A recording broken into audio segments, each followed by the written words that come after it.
He kept the best rice hidden beneath the floorboards. In a Japanese port, a potter named Jiro had copied Seneca's name once on a trader's scroll, then forgotten the line when hunger came. Winter had tightened around the harbor, and the kiln had cracked in the last storm. If he lost one more firing, his daughter would be sold as a servant to cover the debt. Each dawn, the same old beggar came to the lane. A woman around 60 with clouded eyes and a blue scarf stiff with salt.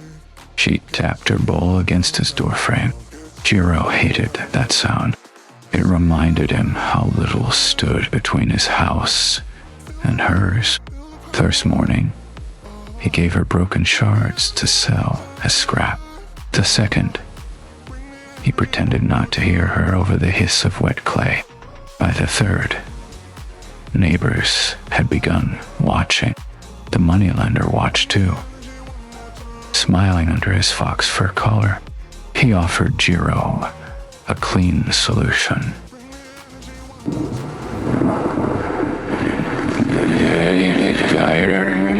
Fire cheap bowls. Sell them before anyone noticed.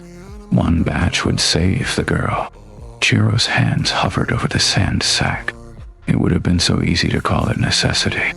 Then the old woman coughed at the threshold, and his daughter, thin as a reed, reached for the hidden rice. Jiro slapped her hand away before he knew he had moved. The room went still. His daughter's face did not accuse him. That was worse. At noon, Jiro carried the rice into the street, not to the market, to the old woman. Then, he dragged the sand sack outside and cut it open, letting the wind take what would have saved him. The moneylender laughed first. Then he marked the debt tablet with red ink. That evening, Jiro fired only honest clay, fewer bowls than he needed. His daughter sat beside the kiln, hungry, listening to the flames. The old woman returned after dark. She brought no miracle, only a bundle of cracked cups from houses Jiro had never entered. People heard what he refused to sell them. By morning, they were waiting with repairs, small coins, and silence. Jiro still owed money. His daughter still ate thin soup. But when the bowl tapped his doorway again, the sound no longer frightened him.